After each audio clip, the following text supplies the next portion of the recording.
If you want to communicate with the spirit world and develop your mediumship, but you don't know where to turn, what information to trust, you're in the right place right now. This video, we're going to go over all of that. This is where we're going to talk about how easy spirit communication really is and take some and the practical steps that it takes in order to communicate with the spirit world. So as you come into this live training and this live video, let me know where you're watching from. Introduce yourself and say hi, okay? Because this is going to be more of a Q&A format here. I'm going to answer your questions and we're going to talk about some detailed, practical ways that you can connect with the spirit world. I'm also going to start off by just saying a little bit about the one thing that holds everyone back. I don't care if you've been doing this for a long time and you're happy and satisfied with your connection with the spirit world. There's one thing that you can change that will allow you to instantly connect with any spirit and have an undeniable flowing conversation. And so if that's something that you're interested in, we're going to talk about that here just in a second. But before we get started, I just want to say hi to everybody and see who's coming on in here. So just introduce yourself as you come in and join the live and let me know where you're watching from.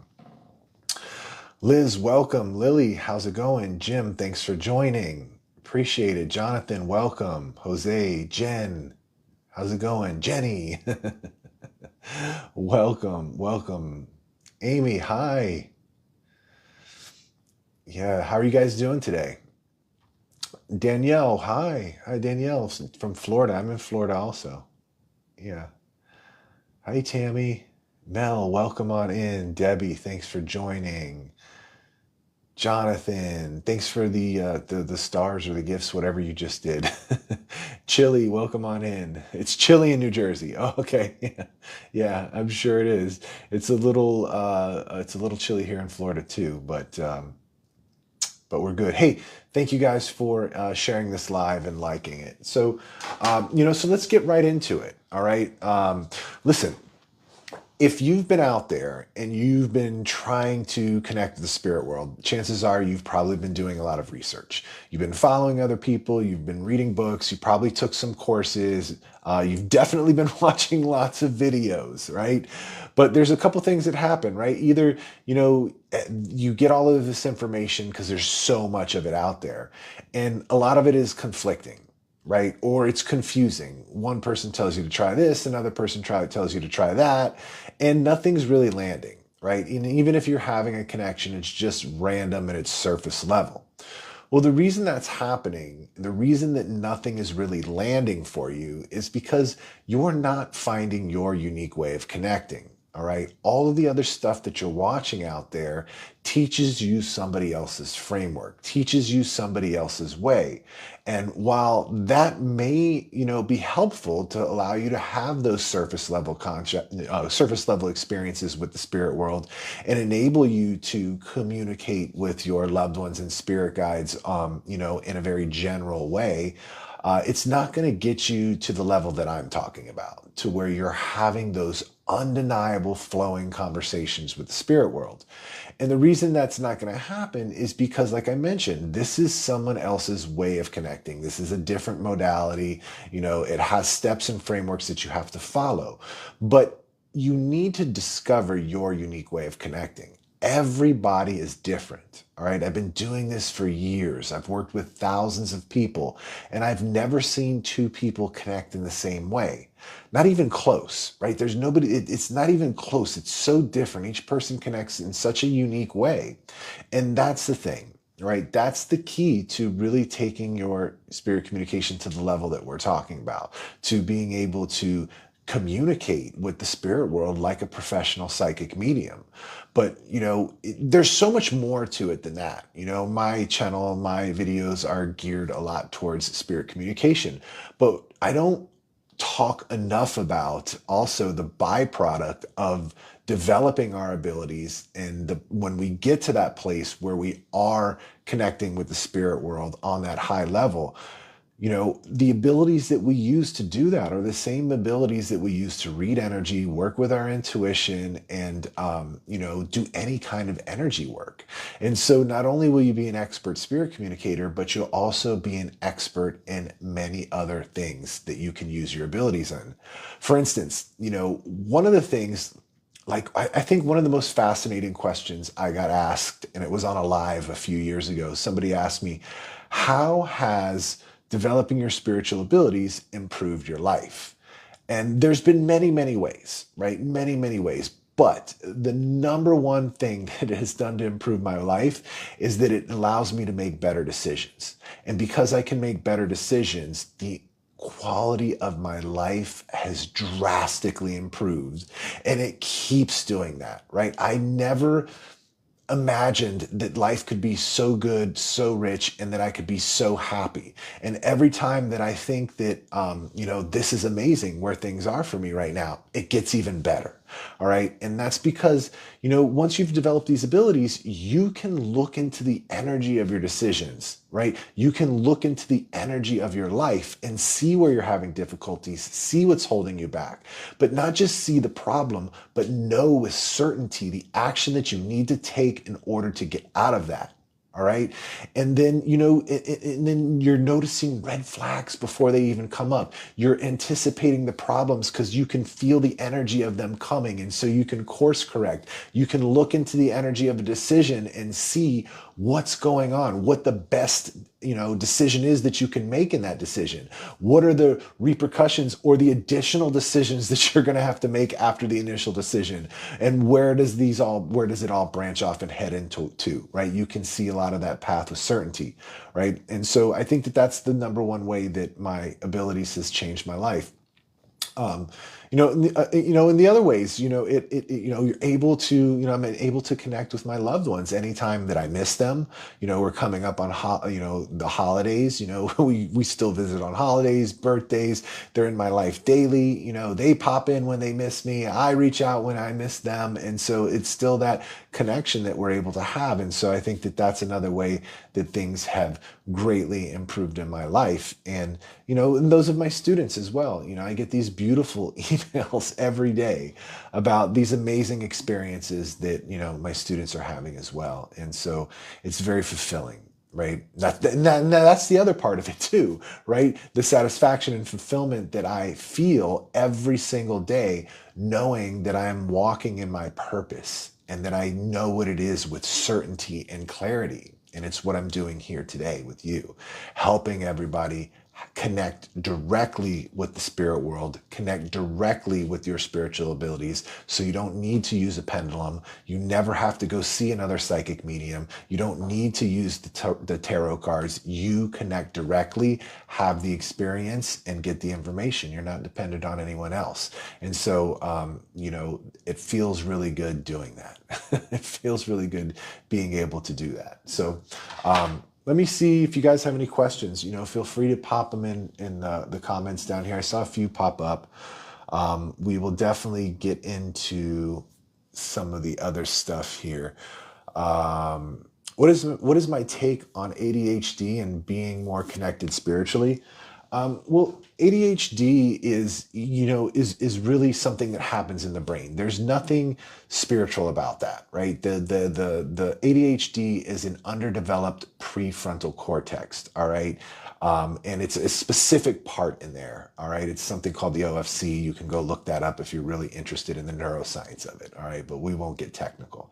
And so I know a lot about it because I have it myself. And so it's usually, it's an underdeveloped prefrontal cortex, and it's due because of something that happened in childhood, right? It's environmental conditions that caused that brain not to fully develop. All right. Sometimes, a lot of times, it's childhood trauma, it's our upbringing, it's different things. There's many different variables that cause that. All right. And so it's not like some spiritual gift, although it can be a superpower when you're connecting with your abilities, right? Because how with ADHD, you're kind of like all over the place, except for when you like lock on to a target, right? When you have something and it's got your interest and you're there, like it's almost like tunnel vision. Everything else goes away and you're locked on and you cannot focus on anything except what's in front of you, right? And it's like 1 or 2% of the time, right? Most of the other time you're like squirrel, right? And all over the place. But there is that time that you lock on, right?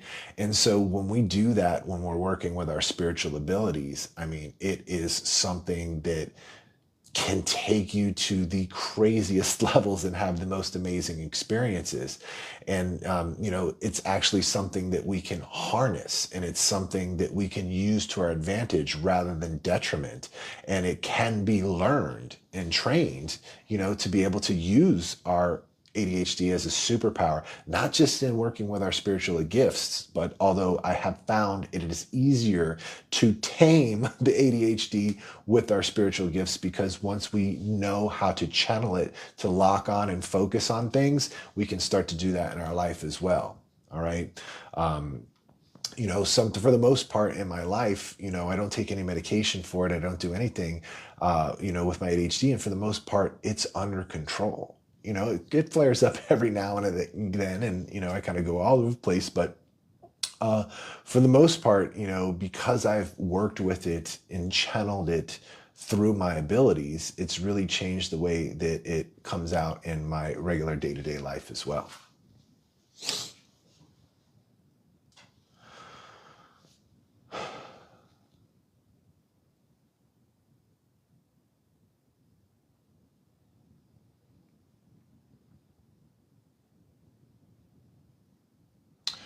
I see so many people going through a spiritual awakening that happen to have ADHD. I just think more people have ADHD. I think, yes, there's probably something to that, that people with ADHD, maybe because of some of the things they awaken.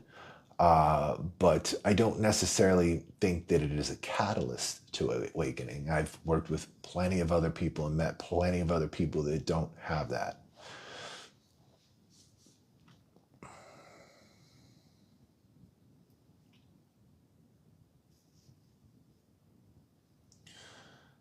I see them like shadows out of the corner of my eye. So I assume you mean spirits. You're seeing spirits out of the corner of your eye. Yeah, that's very common. That's something that's very common that happens a lot. And if any of you out there experience that, let me know in the comments. If you're experiencing seeing shadows or spirits out the corner of your eye, but then when you look, nothing's there, let me know, because I'm going to explain what's going on there.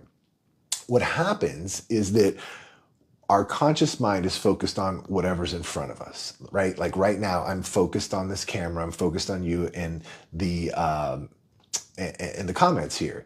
But what happens is in my peripherals, I'm slipping into this receptive state. There's spirits all around me right now, right? But I'm going to notice them in my peripherals because I'm focused on what's in front of me. And so that's what's happening. So when you are focused on what's in front of you, right? And then you notice that in the corner of your eye, you look and it's gone. The reason that it's gone is because you brought your conscious mind and you've slipped out of that receptive state. You brought your conscious mind to the spirit. And so because of that, you slipped out of the receptive state. They didn't go anywhere. They didn't disappear. That spirit is still there. All right. So what you want to do is kind of practice, right? Practice when you notice that. When you notice it in the corner of your eyes, rather than look, right, which it's hard the first time, few times you try this, right? You always want to look, but don't, all right? Don't next time you see them in the corner of your eyes. Rather than look, bring your awareness to the area that you feel them or saw them, right? Just bring an awareness, and then you will sense them, and then you can start to, connect, right? And you will start to like see them in your mind's eye. Their energy, they don't have to be standing in front of you. They can be behind you, and their energy will paint this image in your mind's eye, and you can connect and communicate. It's really cool. You'll start to feel all of these tingles in your body because of their energy and, the connection being made.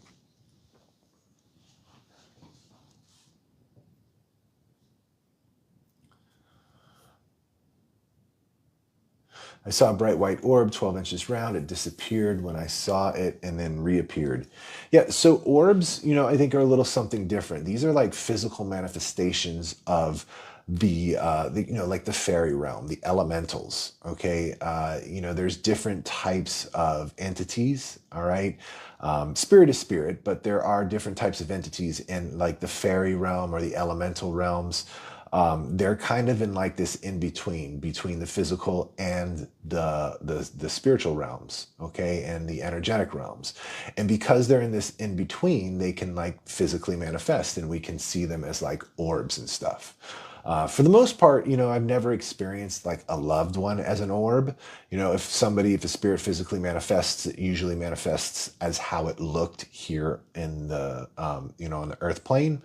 I have seen other types of spirits manifest, like angels and um, uh, other types of light beings that don't look human. I've seen huge energy balls. Okay. And so it all happens different, right? It all happens different. But as far as like loved ones who have crossed, they usually tend to look how they did in their prime. That's how they present themselves, is how their energy was when they were in the prime of their life. Okay.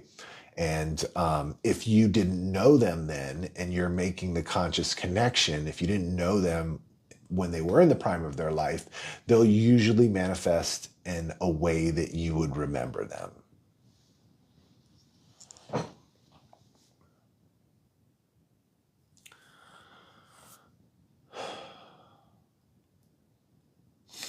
Hey, Jenna. Jenna, yeah, I do. I do. I have a mentorship program where I work with people. I only have a few spots available at a time. I'm actually enrolling right now. But yeah, I do have a mentorship program, and I'm happy to talk more about it if you guys are interested in it.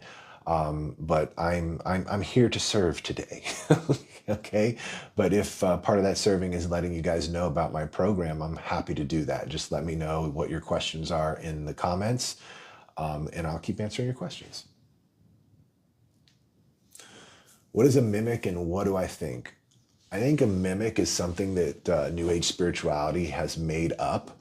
And it can also be conscious projections unconscious projections that people have because of a lot of the stuff that is thrown around New Age spirituality and all the woo woo stuff.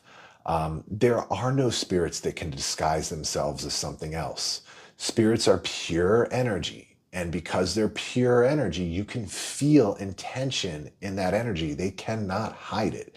There is not something that can pop up and pretend to be a loved one, right? Because you feel that immediately, right? Even if you have no idea what you're doing, even if you've never connected before, you feel that it's not your loved one. And spirits aren't just popping up to try and trick you, right? There is no reason why a spirit would try to trick you. All right. There's like what's the reason, right?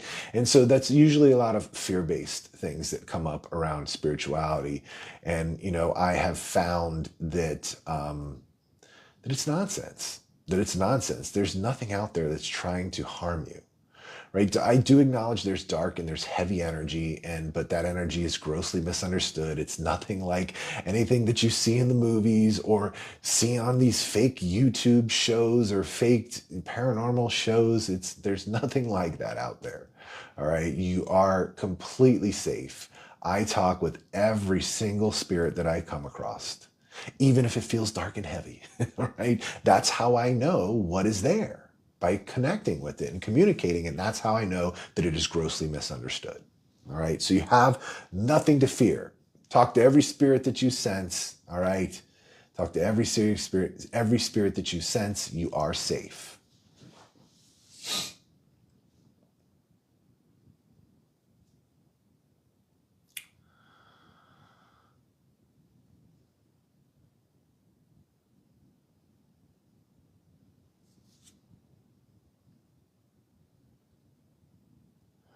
Why can some people see them and others can't? I've seen many spirits. Everybody has the ability to see the spirit world.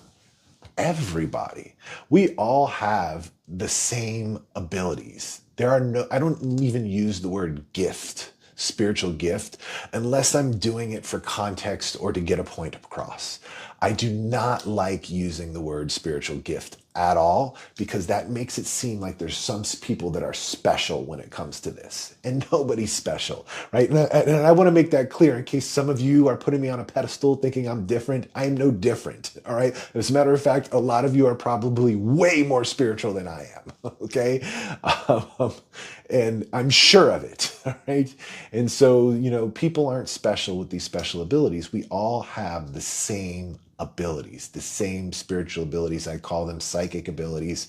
They're seeing, hearing, feeling, knowing, empathy, taste, and smell.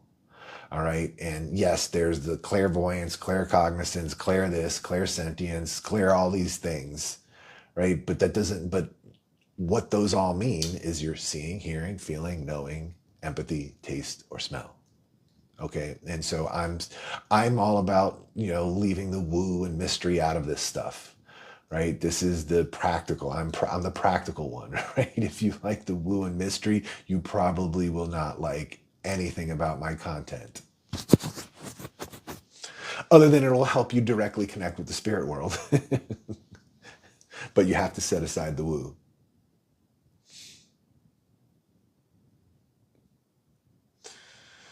Hi, Stacy.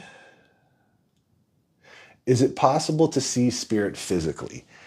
Yes, and this is so controversial because this is a highly unethical part of spirit communication, of mediumship, where there are professional psychic mediums out there that pretend to act like they see the spirit physically. All right. But if a spirit physically manifests, everyone will see it. Every single person will see it. There is nobody that has special eyes that can see things that other people can't. All right. Oh, we see, and the argument that I hear for this most of the time, oh, we have different eyes. We can see different light spectrums. Yeah. All right. But not where you're going to see, like, can you see my reading glasses here? Can some of you not see them? No, you don't have the ability to see on different spectrums on that deep. Maybe it's super subtle, all right? And so anyway, I don't want to go off on that tangent, but here's the thing. Anyone who says that they can see a spirit with their physical eyes, all right, and you are there and you cannot see that spirit with your physical eyes, there's two things that are happening. Number one, and the one that I hope that is happening, is that this is just somebody that is unfamiliar with the way spirit communication works and the way our abilities work, and they're just seeing the spirit in their mind's eye so vividly and so crisp that it seems like they're seeing them with their physical eyes. That is possible. All right.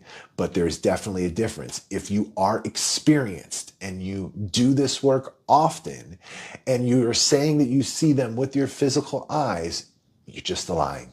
It really is. And I call that out. And I know there'll be people in the comments that are argue against this, but it's just not true.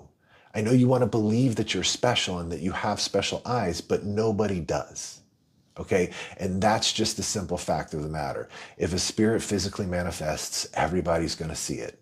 Okay. But anyway, the other side of it, the way that we see everybody can see spirits also through their mind's eye.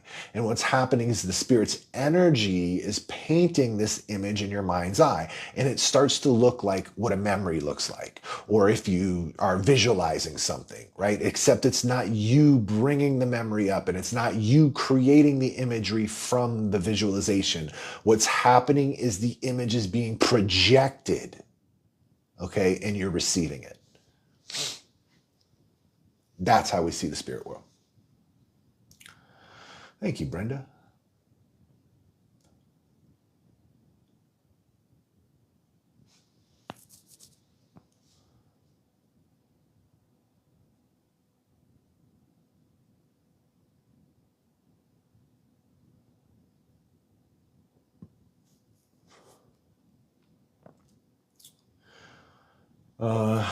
How do you block out your thoughts from what's coming through? I feel it all gets jumbled.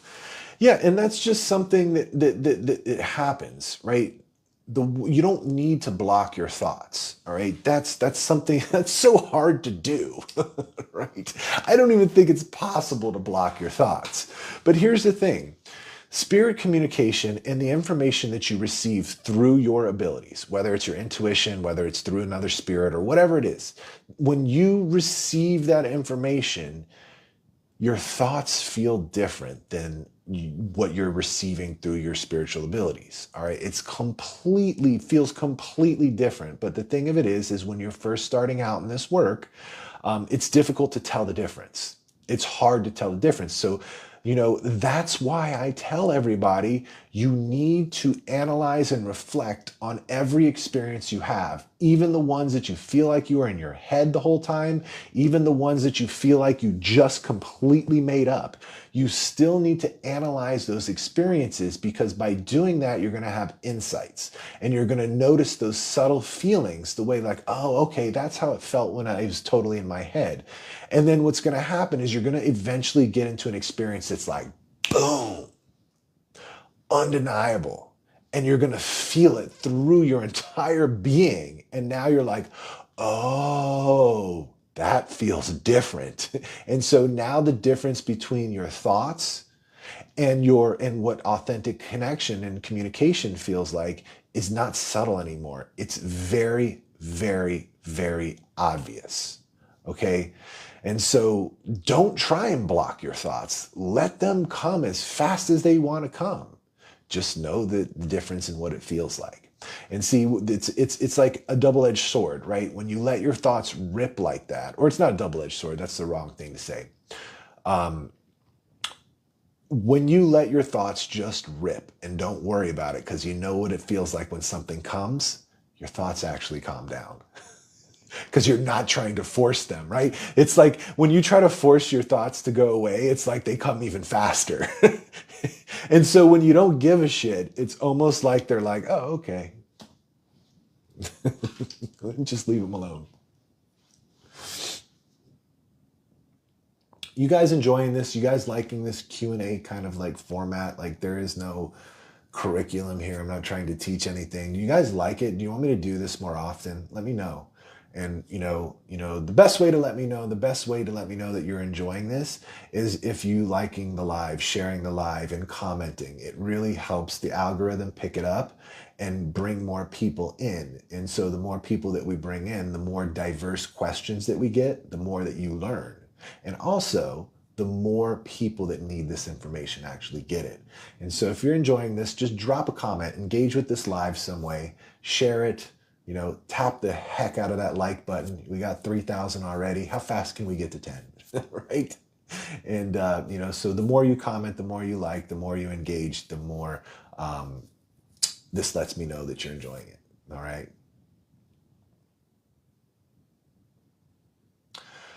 I'm struggling with reading energy without seeing the person's picture. Any advice? So reading energy, I assume connecting with the spirit of somebody who's deceased without seeing their picture. You don't need to see their picture at all. Okay. And yes, it could make it easier because you can pick up a lot off an image, right? You can get a lot off of the image of, what the essence of their energy feels like, but you can also get that without them. And here's the thing that I used to do when I was doing readings. All right. When somebody wants to connect with a specific person, because you can, right? Despite what the psychics out there tell you, oh, whoever shows up is who can, I can't connect. I can't call the spirit world. I work for the spirit world. And whoever shows up, I just give the message. I think that that's nonsense too. Every single one of my students connect with whoever they want, and I've been able to do it too. And so, and whoever and here's the way that you can do it too, right? It's not a secret, all right? I want you guys to do it too. Don't take my word for it.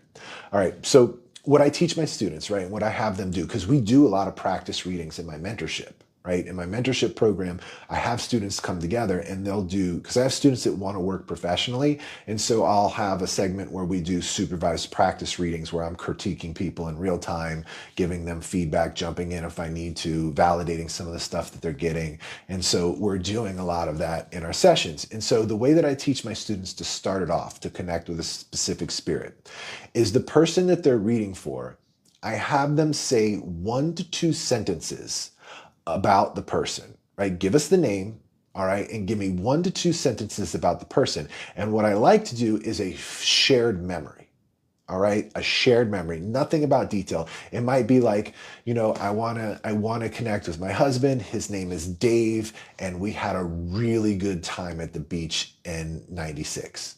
All right, that's it. That's the only information. All right, and I don't need the information. We don't need it because of the information. The reason we need it is because when we think of our loved ones, it brings their energy closer to us. And so if you're doing a reading for somebody else and they want to connect with somebody specific, you're going to start off by focusing on their energy, and you'll feel their energy, right? You're going to feel their energy because they're right in front of you. And then you ask them to give you those 1 to 2 sentences about their loved one. And you have them speak while you're focusing on their energy. And what you're going to notice is because they're starting to think about them, their loved one comes immediately, and you will feel that shift in energy. That shift in energy is their loved one. And now, boom, you can just connect with it. And so that's how you do it with any spirit, without a picture, without anything. Okay. And if you're wanting to connect with your own loved one, it's the same thing. Just think about a favorite memory, or just focus on your energy as you're thinking of a favorite memory. And then boom, you're going to feel the shift. You'll feel them come in instantly. Another good, powerful technique for connecting with your own loved ones, it is my favorite thing to do. And it will allow, like, you all can try it right now, right? If you want to connect with your loved one, just focus on your body right now. Just feel your own energy. And what I mean by that is just notice the sensations that you're feeling. Notice how you might be getting some tingles. You feel the air blowing on your skin, whatever it may be. You're going to feel sensations in your body. All right, now focus on that and ask your loved one, where are you? Just say it out loud. Where are you? And you'll feel that change in energy immediately, because they want to let you know, I'm right here. Great question.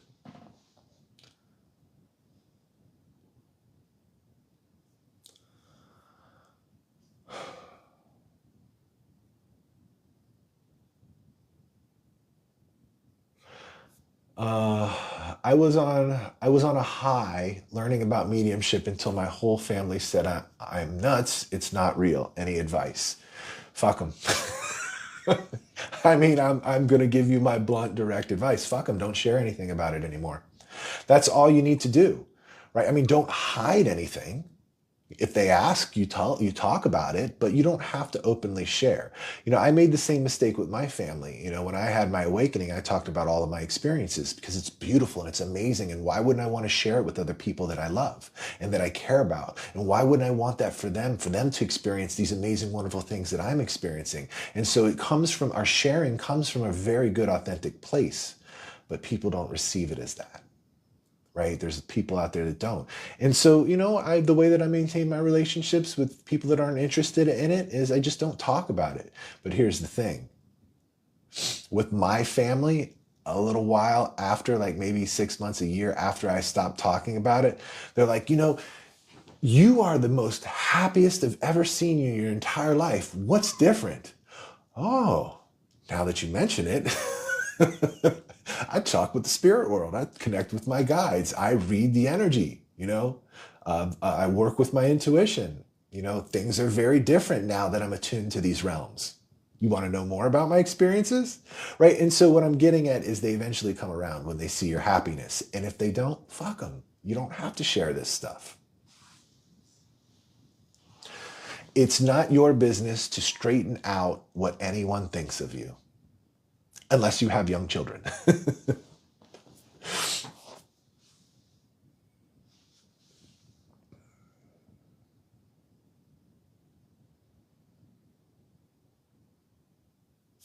What about the Bible saying not seeking a medium? What do you think?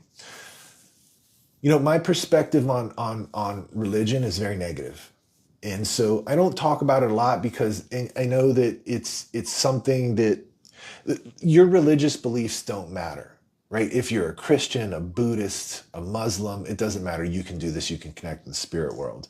And I don't want to, I have Christians in my family. I have Christians that I'm very close to, and it's just their belief, right? And that's really all it is a belief. My experience with religion is that it's just all man-made, and that the Bible is something that was just all made up. And religion, if you study world religions and theology and you go it around, eventually you'll come to a place where you arrive as well. If you're a critical thinker and you're somebody that just doesn't believe what you're told, because that's how religions survive, is that it's fear-based, and it's based on, you must believe what you're told here. There's not evidence-based. It's not experience-based like spirit communication is. It's experience. Like, you'll never hear me tell you to have faith or to trust what you're getting. I don't believe in faith. I don't believe in trusting. I believe in experience, and so that doesn't exist in religion. And there's so much that I just can't reconcile out of religion, and I think Neil Tyson deGrasse, he explained it like, he put it into words in a way that I couldn't, or in a way that I thought of, but he articulated it before my brain could, where he said, if you go around and you study all of the world religions that are out there, most of them all say the same thing, that God is all knowing, or that God is all loving and all powerful. And when you take an objective observation into the world, and you have things like child leukemia, poverty, people struggling, mental illness, unnecessary deaths, wars, and you see all the atrocities that are out there in our world, there's that doesn't make that a possibility. God is either not all loving or not all powerful, right? And so it's either one or the other or both. And so that is the fundamental basis of many religions. And I just can't reconcile that. I just can't, and in the spiritual, traditional spirituality talks a lot about, well, a lot of this is predestined, there's a reason, there's a purpose, and I don't believe that, right? I think there's just a sloppiness to the universe. Right? Bad shit just happens, right? And that there are bad people out there, not because they're inherently evil or bad. I don't think that anyone was born into this world an evil person. I think some really awful shit happened to that person to turn them that way, right? And so why do those awful things need to happen? It's not karma. It's nobody teaching you a lesson. We're not sitting on a cloud going, hey, when we get down there, I want you to just do all of this fucked up stuff to me so I can learn about it. What is the point of that? What is the point of that? And it's just my experience. None of that is accurate. And so, if I go deeper into religion, it's nothing but negative. And so that's my opinion on the Bible. Okay.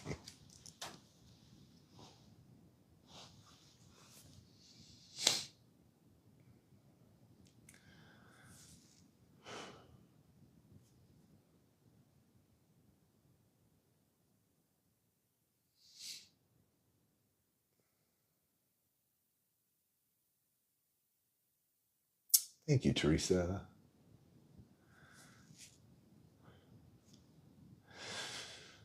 Yeah, so this person says here in the Bible there are several verses on this topic of mediumship that are not negative. And so yeah, depending on where you read and what you listen to and how you interpret things, there's going to be contradicting things. My whole thing is like, let's just have an experience to make it real.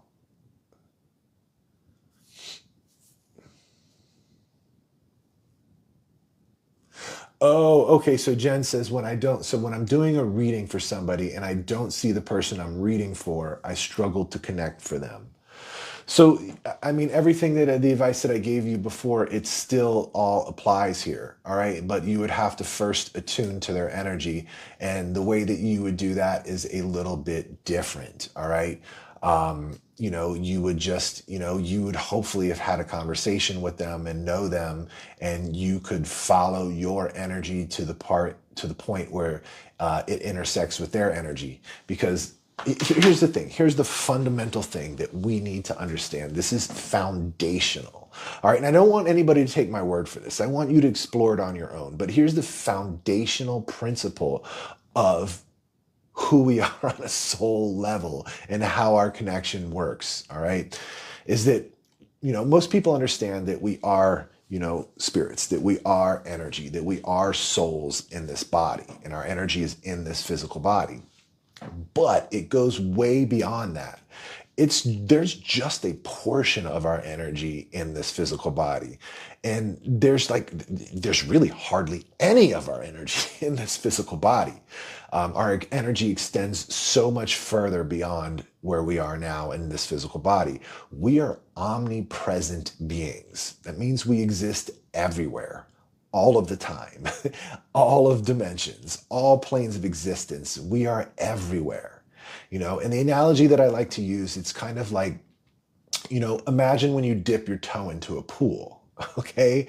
That toe represents the energy that's in our physical body, and the water represents the third dimension, the earth plane, right?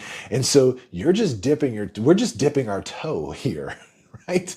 The rest of us is watching going, wow, this is a really cool experience, And so we are all connected in this energy soup because we are all omnipresent. All right. And so we are all, and I know this is concept, it's like difficult. It's like, whoa, and it starts to get woo here. And that's why I don't really like to talk about it. I work with my students to help them experience this.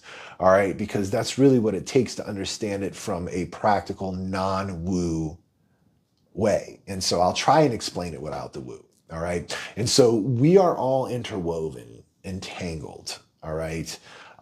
Through all of the dimensions, right? There isn't a spirit world over here. There isn't another dimension over here. The ninth dimension isn't up. The third dimension isn't down.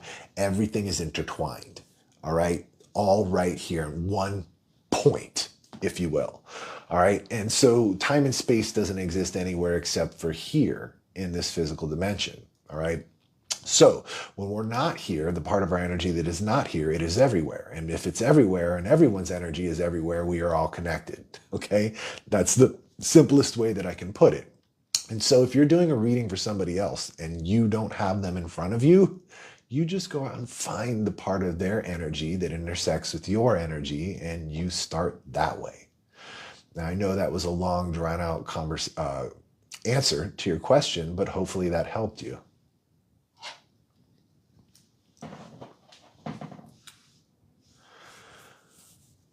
Do you ever experience nightmare while spiritually awake? I don't know. Can you answer that in another way? I mean, I have nightmares, but nightmares are, every now and then. Nightmares are subconscious projections of something we're avoiding, usually. Or they can be other things, other things. Like I'll give you an example of scary dreams that I've had. And, it was early on in my spiritual awakening, my spiritual journey, when I was going through, and there was all kinds of stuff that was being ripped out of my life and out of my energy that just wasn't me. And, when you're having that spiritual awakening, that part of it is really painful, right? Because these things that you believe are your identity, you don't want to let go of them. You cling. And so once you've had this spiritual awakening, they're going to go, right? And the longer you cling on to them, the harder you fight it, the more painful it gets. And so what would happen is when I was in the midst of letting something go that I wasn't aware of, I would have very violent dreams, right? Of me,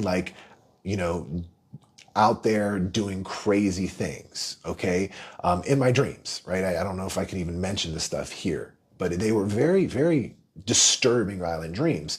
But what I began to understand and notice was these were parts of myself that were dying off. And that's what was happening in my dreams. They were very symbolic, and I was killing parts of myself that weren't parts of myself. So more of who I was can actually come in and incarnate into this dimension. Because that's the thing, is once we set down our baggage, once we begin to let go of who we are not, more of who we truly are comes into this being that we are. And so, like, with traditional spirituality, it talks a lot about like we must meditate or we must travel out there to connect with our higher self, to connect with the higher realms. We're trying to ascend. We're doing all of these things. And I think that's escapism. That's spiritual bypassing. We are human beings having a spiritual experience as much as we are spiritual beings having a human experience. And to discount our humanness and say we just need to forget about this and focus on the spiritual, like totally overrides the reason we've even come here. Right? And the reason that we've come here is to evolve on a soul level by letting go of the shit that we are not, so we can incarnate more of who we are into this dimension. We are supposed to bring the spiritual here rather than go out to it. Okay? And the more that you do that, the better you feel. Let me get a drink of some water here. You guys having fun? You guys enjoying this stuff? I don't talk a whole lot about this. I don't really have these types of conversations. You guys are having some really good questions.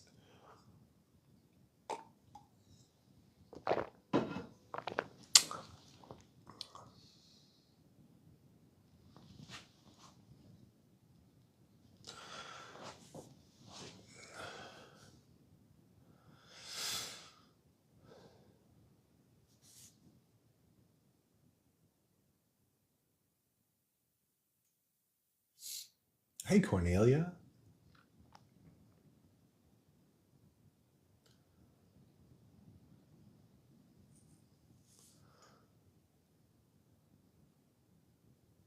Stacy, that's awesome. Stacy says, I dream so vividly, usually fun action dreams. I always think I should write books based on them. I think you should. Journal your dreams. I think you should. That'd be really interesting. That's cool. I have a lot of fun dreams too. But it sounds like you're like feeling somewhere in your energy. Like I feel it too. Like maybe there's something there. Maybe you should start writing about it. Can you give tips on doing a first time reading for somebody? Yes. Very good question. So in my mentorship program, when I'm working with a student for the first time, all right, and they've never done anything like this before, this is what I tell them. I tell them to just relax, right? And they're getting ready to do a practice reading for somebody. I tell them just to relax, and I give visualizations, right? We all know that you're not a professional psychic medium, right? Nobody's paying you $1.99 for a reading, all right? We are just friends sitting around a campfire, learning and growing together. Feel the energy of that, right? And so I start to really talk them through and visualize. Look at the stars. Feel the stars out there. There's a campfire here. We're all sitting on logs. We're just hanging out. This person popped up and was like, hey, let's do this fun thing. Let's give each other readings, right? And so we're all just friends hanging out. And so that drops the anxiety, all right? And then give yourself permission to make the whole thing up. And listen, I'm not telling you to make it up, all right? I'm not telling you to make it up. And listen, here's the thing. When you give yourself permission to make it all up, the doubt, the fear, the anxiety about the reading and what you're doing, the power drops. It all goes away. It subsides greatly. Okay. And now you're in better energy to give that reading. And so when we do this, and I'm working with first time people, the readings come through amazing. I'm serious. 9 out of 10 of the readings come through with 99 to 100% accuracy. And yes, I do have a way to grade accuracy, and I do it with every single reading that my students give. And so 9 out of 10 of my first time readers give, 15, 20-minute readings with almost 100% accuracy, right? And then the 1 out of 10 that doesn't, they still get like 60, 70%, right? Nobody is bombing it, but you have to just let the anxiety down and just give it a try. Just go and do it, all right?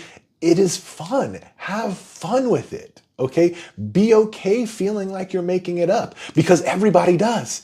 Everybody feels like they're making it up when you first start getting going in the reading. When you first start beginning in the reading, everybody feels. But the difference is, listen, I know that's part of the process. My experienced students, they know it's part of the process.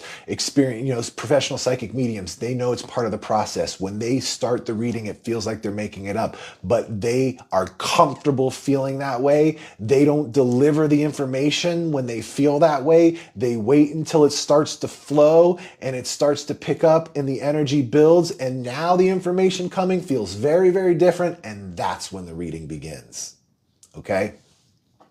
So stop trying to not feel like you're not making it up, because that feeling doesn't go away. It just has less power. Okay? Because here's the thing, on the other side of that feeling is an undeniable experience. Is that 10 out of 10 reading? Is that 100% accuracy, right? You will surprise yourself. Okay? So anyway, listen, guys, I do want to mention something. I'm currently enrolling in my mentorship, okay, in my mentorship program, and this is where it's very hands-on, okay. This is where I'm working with you. We're jumping in, I'm in there working with you. I'm in the energy with you. I'm moving you around. We're trying different things. I'm holding your hand, walking you into your first undeniable experience. And I'm going to track that progress on how you get there. And once you get there, because I've tracked that progress, we will know your unique way of connecting. And that's what it takes to connect and communicate on the level that I've been talking about this whole time. You have to know your unique way of connecting. That's why nothing else has worked for you, because it's somebody else's framework. It's somebody else's modality. None of it has helped you find your way, right? Some of it has helped, right? You've had some experiences, but it's still random and it still doesn't work the way that you want. In order for you to have those undeniable flowing conversations with the spirit world, or with your energy, your intuition, whatever it is that you want, with your abilities, right? To work with your abilities in that undeniable way, you have to know your unique way of connecting. And so that's what we do in my mentorship program. And, this is a premium experience. It's tailored for you. There's a lot that goes on. And if that's something that you're interested in, you're really serious about this, right? I only work with serious people, and you are dedicated, you have the time and the resources, and this is the most important thing that you've got going on in your life right now, and you are ready to do this, then schedule an interview for my mentorship program. That's the first step. You can do that at the link in my profile. There may be a link in the comments here, but there'll be a link somewhere that you can access, either on my profile or in these comments. So click that link, all right, and book an interview. But listen, please, usually when I open up enrollment for my mentorship program, I get a lot of people that book and they just want to know information. If you want to just know information, just please ask your questions here, ask your questions in some of my other videos, shoot me an email. If you just want information, please save the interviews for people that are ready to do this. All right. If you're just looking for information, DM me, email me. I'm happy to provide you more information without going into the interview. Okay. Much love to you all. This was a lot of fun. I hope you enjoyed, and we will talk again soon.